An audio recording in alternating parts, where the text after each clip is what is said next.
Everyone, welcome to my class. Today we'll see the disorders of urinary system. So before going to the condition, I will be giving a just an gist about the anatomy and physiology of urinary system. Structures of the urinary system are kidneys. So there are two kidneys, and ureter that brings the urine from the kidney, that is two, and there is a urinary bladder. So one urinary bladder and one urethra. So when you see the structure, so the kidneys are a bean shaped organ which is present on either side of the vertebra. Okay, so there is a vertebra column in the back, so on either side in the retroperitoneal area. Okay, so retroperitoneum area means it is behind the peritoneum. So on either side there are present a pair of kidneys, and superior to the kidneys there is a gland called as the adrenal gland. Okay, so this gland helps for endocrine function, and in the area, so where the kidneys are going inside like this area is called as the hilus. Okay, so the depression, and this hilus has an entry and a exit point. Okay, so entry is for renal artery. So this is a branch of the abdominal aorta which go into the hilus of the kidney, and then renal nerves. Okay, so they supply the kidney. So this entry point is by renal artery and the renal nerves, and exit point is by the collecting duct or the ureters that are bringing the urine and the renal vein. Okay, so renal vein will carry the deoxygenated blood and it will drain into the inferior vena cava. So this area is called as the hilus of the kidney. Okay, and from the hilus, as I said, there is an two ureters are coming, and these ureters will come and join in the urinary bladder. Okay, at the base of the urinary bladder they come and drain the waste products from the kidney, and at the end of the urinary bladder, that is at the apical area, there is a small muscular structure is called as the urethra. Okay, so when you see the size of kidney is around 12 centimeter in length and 6 centimeter in width. Okay, that is the breadth, and 3 centimeter thick. Now let's see the structure of the kidneys. Okay, so when you see the structure of kidneys, so as I already said, kidneys are bean shaped organ present on either side of the vertebra in the retroperitoneal area. Okay, so when you see approximately, the kidney will start from the T12, that is thoracic 12 vertebra, and end in the lumbar 3 vertebra. Okay, so L3 vertebra and lumbar, that is thoracic, and in between the thoracic and lumbar vertebra it extends. Kidney is supported by so many fibrous tissue and also connective tissue. Okay, connective tissue and the fat deposits. Okay, so these fats, they help in holding and supporting the kidney in position. Okay, so when you see the kidney, they have two parts. The outer layer is called as the renal cortex. So in medical term, kidney is called renal, so renal cortex, and the inner area. Okay, so the inner portion of the kidney is called as the renal medulla. Okay, and in the outer area it has a capsule that is covering the kidney. So this fibrous capsule gives shining layer for the kidney. Okay, so when you see, the kidney will have a shining glassy like appearance.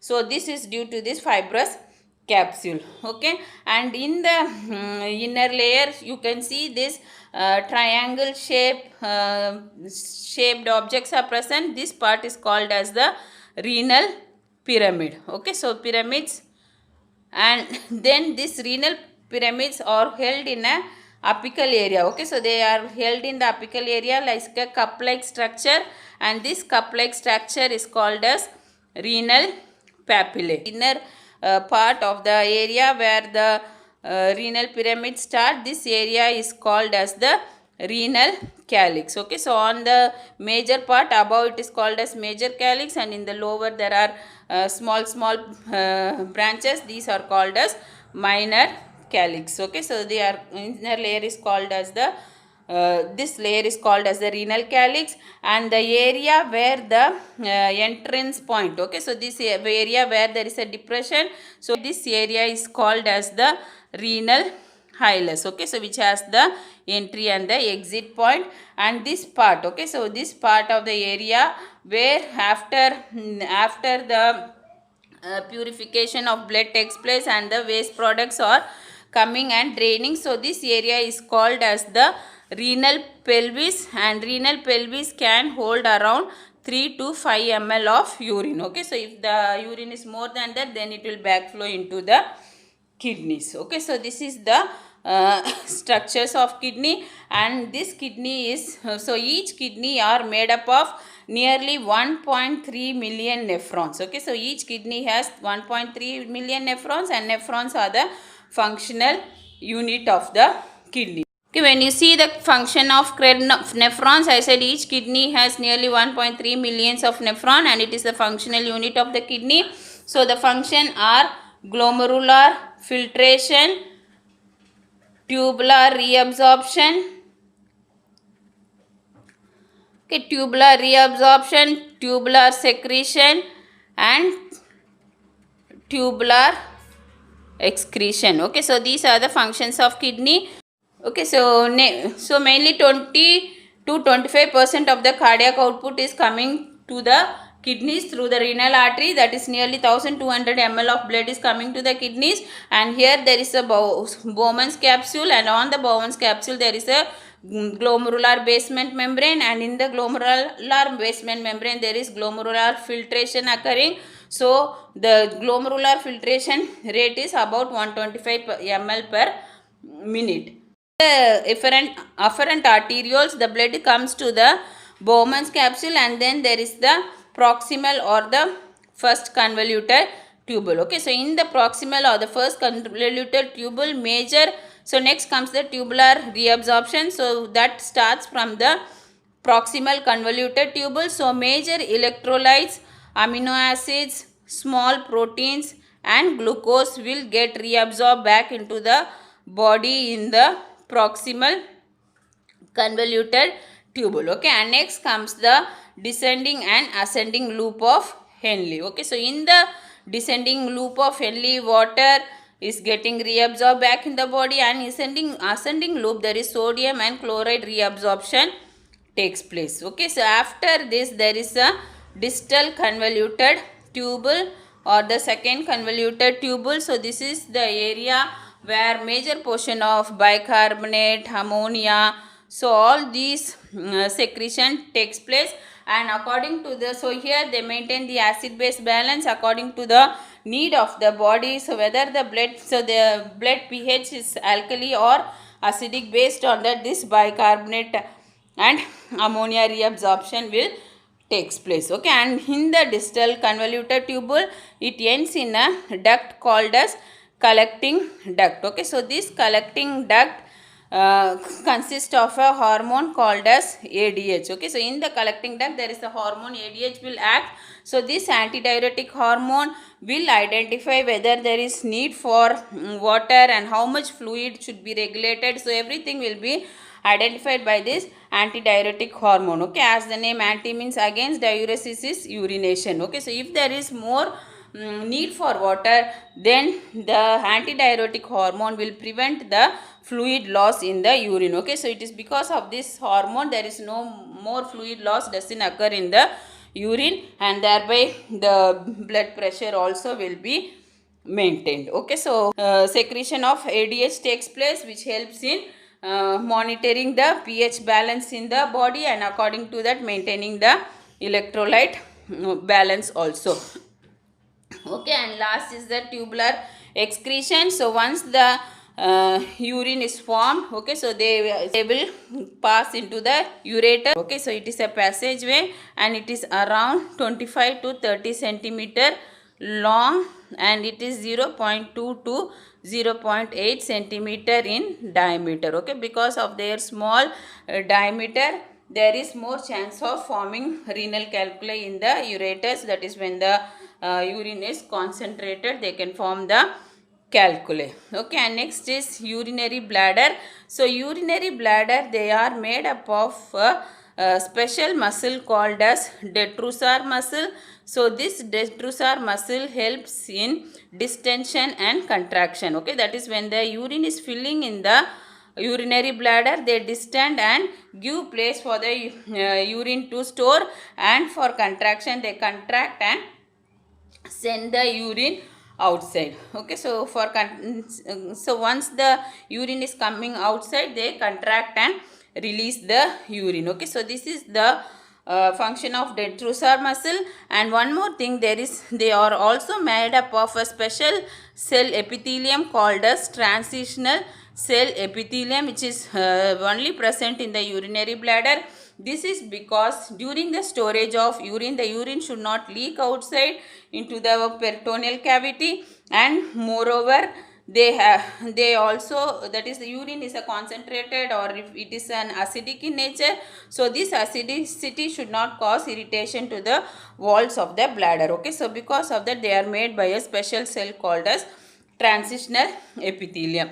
Okay, and when you see the storage capacity of urinary bladder, so urinary bladder can store around 600 to 1000 ml of urine. Okay, so at 200 to 300, the person will have the that is urge to pass urine. Okay, so at this time, the spinal nerves that are supplying the urethral sphincter, they take the information to the brain that the bladder is filled. Okay, so when the brain thinks that is a adequate, that is, the place is sufficient, or this is a area is safe for passing urine, then only the external sphincters will open. Otherwise they will be held in the bladder itself. Okay, so that is, brain will process the information and bring back through the efferent nerves to the urethral sphincter whether to hold the urine or to release the urine. Okay, so more after 500 to 600 ml of urine,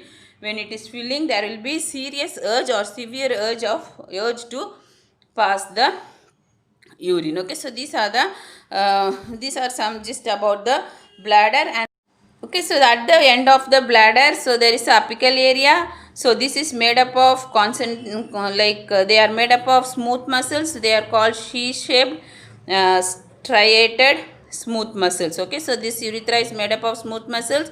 So these muscles helps in constriction and releasing the urine. Okay, so they and also they have two sphincters. One is internal and the external urethral sphincters. Okay, and the internal urethral sphincters is under involuntary control. That is, whenever 200 to 300 ml of urine will fill in the bladder, the internal sphincters will open, but external sphincter is under voluntary control. Okay, that is only when we sit in the bathroom, then the urine will come out. So it is under voluntary control. Okay, so when you see the female urethra is around 3 to 5 centimeter long, whereas male urethra is 20 to 25 centimeter long. Okay, so this is because of the size of the penis.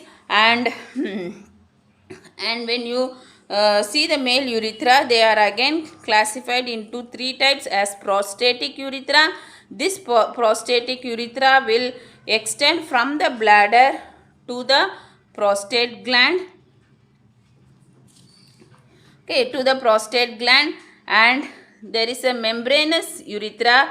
This membranous urethra will pass into the urogenital tract, and there is a penile urethra.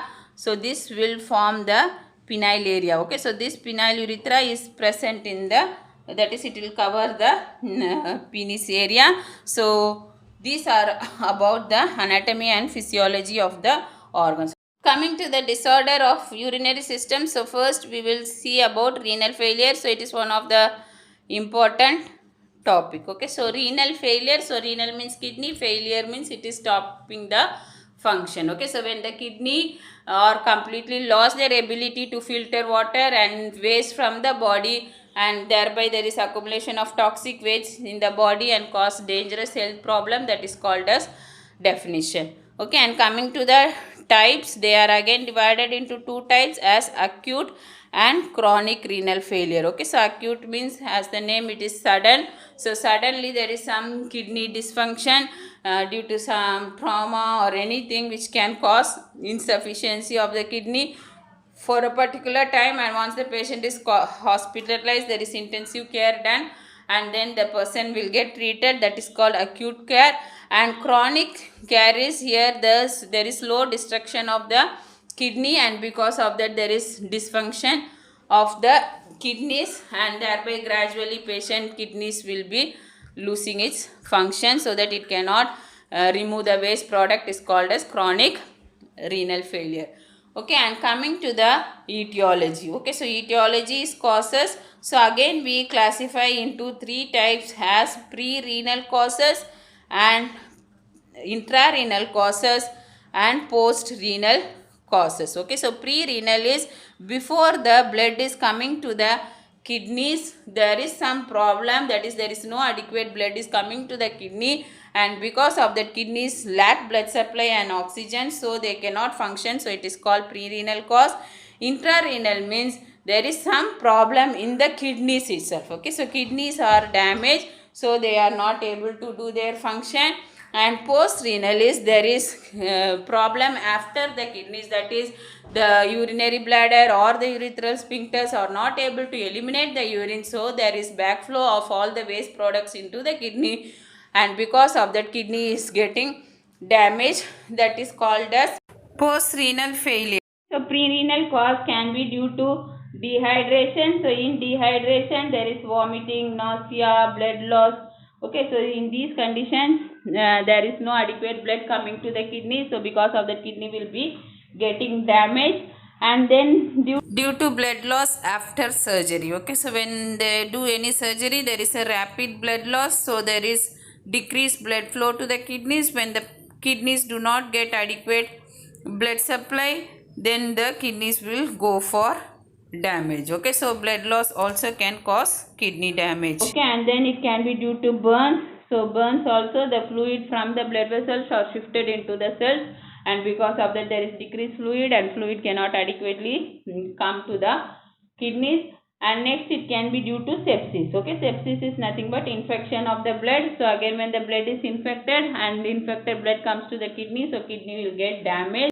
Okay, next is obstruction of blood flow. Okay, so any obstruction in the blood flow to the kidneys, so this is can be due to any aortic stenosis or any stenosis where the blood is not coming properly to the kidneys. So again it can cause renal damage. And heart failure or myocardial infarction, here the heart is not able to pump and send adequate blood supply to the kidneys, where the kidney will result in decrease blood flow, thereby the kidney can go for damage. And next is liver failure. Okay, so even in liver failure there is change in the hormones which can affect the blood pressure, blood flow, and also it can increase the blood pressure, so that because of the pressure blood is not coming properly to the kidneys. Okay, so these are the pre-renal causes. And coming to the intrarenal causes, it can, so intrarenal means the damage is on the kidneys, so it can be due to any renal stenosis. Okay, so renal stenosis, there is obstruction in the kidneys, where the kidney is not able to send the blood supply to the kidney is not having adequate blood supply, and the kidney is going for hypoxia and injury or death. Okay, and any kidney injury. Okay, so any blunt trauma or anything where there is injury to the kidneys, it can cause renal failure. And next is any clot. Okay, so any blood clot or something obstructing. Okay, hematoma formation in the kidneys can again result in kidney damage. Or any drugs. Okay, so nephrotoxic drugs are there, like aminoglycosides or any dyes, that is contrast material they use, and chemotherapeutic agents which are given for cancer. Okay, so these are some of the conditions which can damage the kidneys. Okay, so these drugs can damage the kidney, thereby the person will go for kidney failure. Okay, and next is nephritis, that is infection and inflammation of the kidneys. So there are so many: pyelonephritis, glomerulonephritis, interstitial nephritis. So any infection and inflammation of the kidneys can result in kidney failure and in polycystic kidney disease. Okay, polycystic kidney disease is a genetic disorder where there is so much cyst. Okay, cyst means fluid filled cavities are present in the kidneys which can result in damage to the kidneys. Okay, these are the intrarenal causes. And next, coming to the post renal causes. Okay, as I said, after the kidney, so either in the ureters or the urinary bladder, if there is any obstruction, then there is backflow of urine back into the kidneys which can damage the kidney. This can be due to any renal calculi, that is stones, or any carcinoma in the ureter or in the any urinary outflow area, that is cancer, or any enlarged prostate in men, or neurological disorder that is causing urinary retention. Okay, that means there is some obstruction in the urine, so urine is not able to go outside, or any obstructed so anything when the bladder is obstructed, these are the causes where the urine will not go outside. Because of that, they will be backflow into the body. Okay, and next, coming to the pathophysiology. So as I said, there is pre-renal, intrarenal and post-renal cause. So in pre-renal, there is decreased blood flow to the kidneys. So when there is decreased blood flow, the kidneys are going for ischemia. Ischemia is death of the tissues which can result in damage of nephrons. Okay, and in intrarenal cause, there is inflammation of the glomerula. So inflammation can be due to infection or any cancer or anything which can cause inflammation of the glomerular and tubules.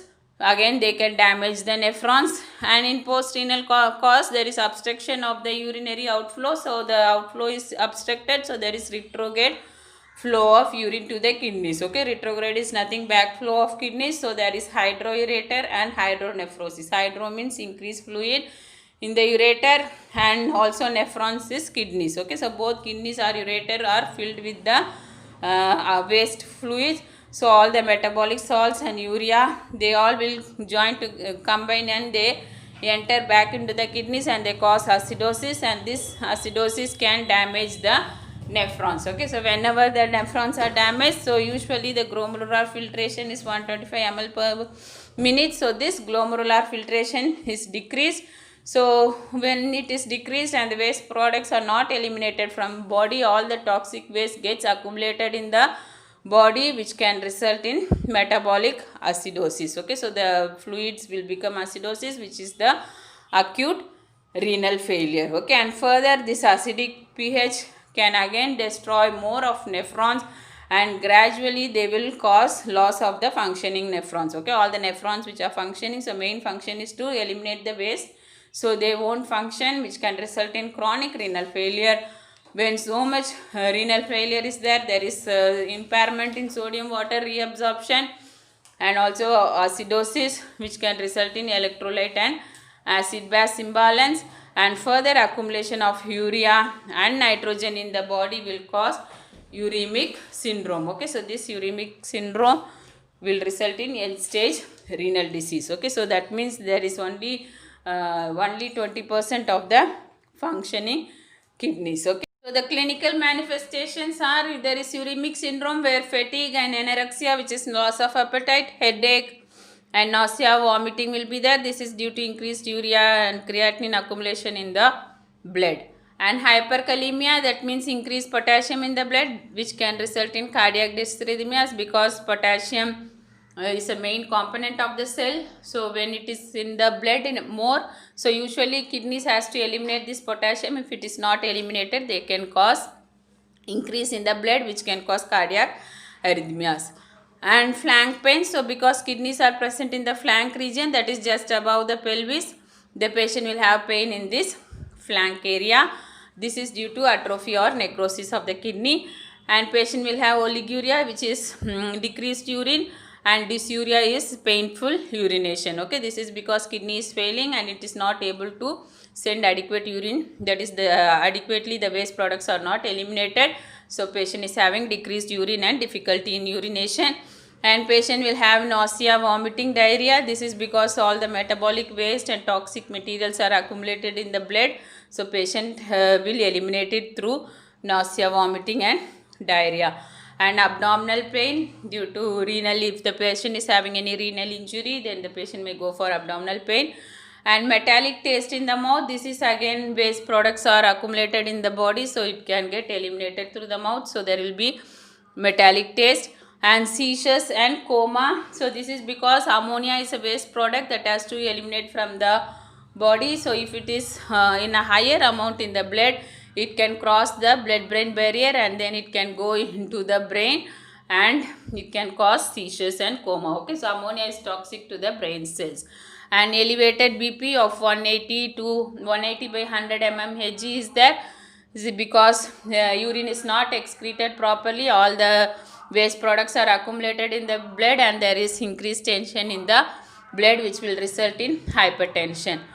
Next is periorbital edema. This is puffiness around the eyes. This is because again fluid accumulation takes place. So when there is excess fluid in the blood, so it will come outside, extravasate into the tissues. And shortness of breath and abnormal breathing patterns, again there is excess fluid coming out and there can be pleural effusion and there will be shortness of breath. Okay, and EC bruising, so this is because edema, patient will have edema because of excess fluid coming and accumulating in the tissues, and because of the skin will become very shiny and it can easily get cracked. And itching or pruritus, it is irritation, again this is metabolic waste are getting eliminated through the skin, so it can cause itching. Okay, and again level of consciousness will be changed and patient will be extremely sleepy and difficult awakening. Again this is due to the excess metabolic waste accumulating in the brain cells. And patient may go for fainting and chest pain also. Okay, so these are all signs and symptoms. And to diagnostic evaluation, so we have to collect the history and physical examination. So you can identify if the patient is having decreased urine output. Okay, and you can also know what is the cause of the renal failure. And in blood test, serum urea and creatinine will be elevated. This is because these are the metabolic waste that has to be eliminated through the kidneys. So if the kidneys do not function, then these metabolic waste will get accumulated in the blood, so it will be more. And serum electrolytes like potassium, sodium, chloride, magnesium, so these levels will be dearranged because main function of kidney is to maintain the electrolyte balance. So when they are not maintained properly, it will be dearranged. And CBC will show decreased RBC count and anemia. This is because erythropoietin is a hormone is secreted from the kidneys and they will stimulate the bone marrow to produce RBC. So when the kidneys do not function, this erythropoietin will be less, so the patient can have decreased RBC count because they cannot stimulate the bone marrow to produce RBCs. And urine analysis will show there is dark concentrated urine and there will be oliguria, which is decreased urine, and presence of some cast. Cast is some precipitates will be present in the urine because the urine is stagnated for a long time. An ultrasonogram will show some signs of kidney failure, if there is any damage to the kidneys, any injury or any stenosis. So any of these things can be can be identified through ultrasonogram. And renal biopsy, if you do, you can see some necrotic changes or ischemia, inflammatory changes in the kidneys. And CT scan and MRI will show if there is any trauma. Okay, so if there is trauma also, there will be intrarenal cause of renal failure that can be identified. And management, so mainly you have to avoid all substances that can cause nephrotoxicity, that is drugs or any contrast which is dye, like I said, aminoglycosides, so these all should be avoided. And you have to monitor the renal function by measuring all the urea, creatinine and electrolytes, and urine output should be monitored hourly, so strict urine output chart has to be followed. And catheterization should be done in case if there is any post-renal cause of bladder obstruction, so that the kidney can eliminate the urine. And IV fluids are administered in case of dehydration. Okay, so we have to monitor for the central venous pressure and then if the fluid loss is there or dehydration is there, then immediately you have to resuscitate with the fluids. And inotropic agents like dopamine, dobutamine, so these are administered to increase the renal perfusion. Okay, so these will help in increase the blood flow to the kidneys and also to increase the cardiac output if there is any problem in the heart. And in case of intrarenal cause, if the patient is taking any steroids, if the patient is having some inflammation, and that can be treated with steroids. And next, immunosuppressants, like any immunodisorders are there, then you can give immunosuppressants like cyclophosphamide to treat immune mediated reactions. And diuretic therapy, so mainly you have to eliminate the metabolic waste, so to increase the urine output we give loop diuretics, that is furosemide. And next, coming to the renal replacement therapy, so in case of acute renal failure, immediately we do a hemodialysis, that is called renal replacement therapy. Here the excess urea creatinine will be removed by a process called continuous veno-venous hemofiltration. So this is almost same as that of hemodialysis, which will be dealt in a different class. Okay, and next is nutritional therapy. So here you have to maintain a fluid restriction for this patient, because if the excess fluid is taken, it can cause excess accumulation and formation of edema. So you have to maintain a fluid restriction like 800 to 1000 ml of fluid can be taken per day. And even protein intake should be adequate, that is 0.6 to 2 gram kg per day is given, because it should be adequate for the catabolism. Okay, so breaking down of cells will take place, so to combat that or replace that, they give adequate protein. And potassium restriction should be done if in case I said there will be hyperkalemia, so you have to prevent potassium rich diet. So most of the fruit juices, banana, these all will have potassium, so you have to tell the person to restrict those diet. And phosphate and sodium restriction to prevent edema, so again salt has to be restricted. And calcium supplements can be given like bisphosphonates to maintain the normal calcium level. Okay, so the calcium is decreased, then you can give calcium supplement. And parenteral nutrition like IV fluids if indicated. Okay, and next is the chronic renal failure. So here there is a gradual loss of the kidney and the kidney function will be irreversible. Okay, that is, you cannot reverse the function. So I said the normal GFR should be 125 ml per minute. So if the glomerular filtration rate is less than 60 ml for 3 months or more, then it is called as chronic renal failure. And clinical manifestations, so there are so many, almost all the parts of the body will have some disorder. So in psychological, there is denial, anxiety, depression, psychosis. And cardiovascular, there is hypertension, chest pain and dysrhythmias, and there may be pericarditis and or atherosclerotic heart disease. So these all can occur if the patient kidney is not functioning. And GI, there is anorexia, nausea, bleeding, peptic ulcers, stomatitis, gastritis. So this is also due to acid-base imbalance. And endocrine or reproductive, amenorrhea, thyroid abnormalities, hyperthyroidism, infertility, sexual dysfunction, azoospermia. So this all because abnormal waste products are getting accumulated in all parts of the organ, and which can irritate and destroy the tissues. Okay, and metabolic disorders, like there will be decreased muscular activity, and due to there won't be proper catabolism of cells, so patient will go for activity intolerance and fatigue. And hematologic anemia, bleeding, infection can be there, again because of lack of erythropoietin. And neurologic fatigue, headache, sleep disturbances, lethargy, muscular irritability, seizures, confusion, coma. This is because ammonia getting deposited in the brain tissue. And ENT, there will be visual, so eye and ENT visual disturbances can be there. And in pulmonary, there can be pulmonary edema. This is again fluid accumulation. And uremic pruritus, dyspnea, pneumonia, decreased cough reflex. So these all can occur in the lung. And integumentary, so the skin become paler and there will be pigmentation, that is dark changes will be there. Again this is due to increased metabolic waste excreted through the skin. Okay, and pruritus, echymosis, excoriation, dry scaly skin will be there.